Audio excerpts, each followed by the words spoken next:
Gérard Collomb, ses déclarations explosives devant les députés. Gérard Collomb, le ministre de l'Intérieur Gérard Collomb s'est déchargé de toute faute personnelle devant les députés ce lundi 23 juillet, dans le cadre de l'affaire Benalla. Une audition où il a en partie pointé les mis à jour le 23 juillet 2018 à 13h19, le ministre de l'Intérieur Gérard Collomb a été auditionné ce lundi matin à partir de 10h par la commission d'enquête de l'Assemblée nationale dans le cadre de l'affaire Benalla. C'est devant des députés en colère que Gérard Collomb s'est expliqué durant 2h30, pointant la responsabilité du préfet de police mais aussi du cabinet d'Emmanuel Macron à l'Élysée.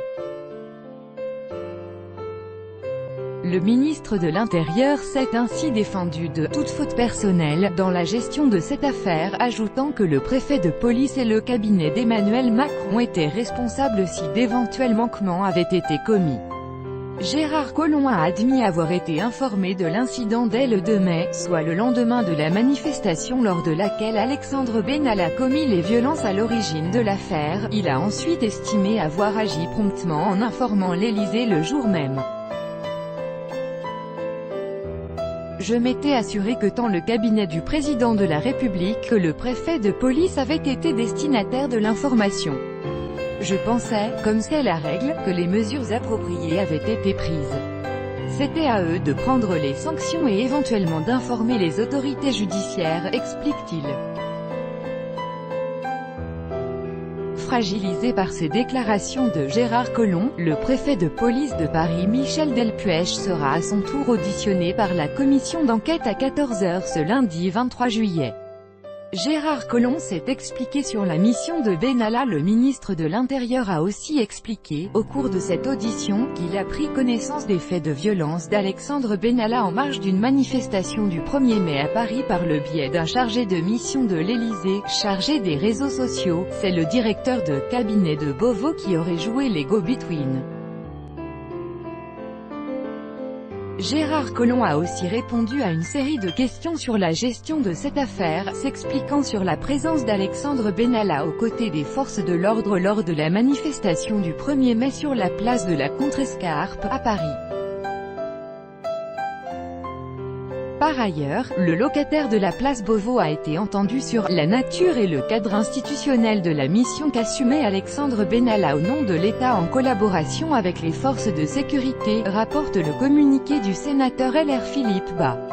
Gérard Collomb a parlé, le moins possible, de l'affaire Benalla avec Macron. Gérard Collomb a reconnu, au cours de cette audition, avoir déjà rencontré Alexandre Benalla mais a assuré qu'il ignorait sa qualité de conseiller du président de la République. Concernant Vincent Crase, le ministre a déclaré le connaître encore moins qu'Alexandre Benalla, mais confie l'avoir déjà croisé à plusieurs reprises. À la question « Quand avez-vous été mis au courant que Benalla et Crase étaient autorisés à assister à l'opération ?» Gérard Collomb a affirmé n'avoir jamais été au courant. Et d'ajouter « Je n'ai appris qu'à posteriori que les deux observateurs étaient sur les lieux et s'étaient rendus ensuite, d'ailleurs de manière importune, dans la salle de commandement où j'étais allé regarder avec le préfet de police la suite des opérations. » Pour ne plus confondre observateurs et force de police, Gérard Collomb a demandé à l'IGPN qu'il soit équipé d'un habit différent. Par ailleurs, le ministre de l'Intérieur a déclaré avoir parlé, le moins possible, de cette affaire avec Emmanuel Macron, qui est quant à lui, plutôt inquiet de l'avancée de la réforme constitutionnelle tendue. Gérard Collomb s'est défendu devant les députés en évoquant le climat de forte tension au moment des faits. Enfin, l'une des principales, pourquoi Alexandre Benalla portait-il une arme ? Gérard Collomb ne sait pas qui a remis le brassard à Benalla. L'ancien maire de Lyon a indiqué que son cabinet n'était pas informé de l'arrêté autorisant Alexandre Benalla à porter une arme. Le 1er octobre 2017, Alexandre Benalla s'est vu délivrer une autorisation de port d'armes par décret par la préfecture de police de Paris sans que mon cabinet n'en ait été avisé, a expliqué Gérard Collomb, qui a indiqué qu'il ne sait pas qui a remis le brassard et la radio à Alexandre Benalla. Enfin, le ministre de l'Intérieur a déclaré que ce n'était pas au ministre qu'il appartenait de saisir la justice. et d'ajouter « Je considère que c'est à ceux qui sont en responsabilité dans leurs administrations, au plus près du terrain, de recueillir les éléments permettant de justifier la transmission d'un signalement au titre de l'article 40 du Code de procédure pénale, une accolade entre Gérard Collomb et Alexandre Benalla. » Selon les informations de Mediapart, Gérard Collomb aurait fait une accolade à Alexandre Benalla le soir du 1er mai, et ce, dans les locaux de la préfecture de police. Quant à l'accolade, j'ai sans doute salué comme j'ai salué tout le monde cette personne, mais je crois avoir salué l'ensemble des 40 personnes qui étaient présentes. J'ai coutume d'être urbain, explique le ministre de l'Intérieur. Appelé à démissionner, Gérard Collomb sera à nouveau auditionné, cette fois-ci devant le Sénat.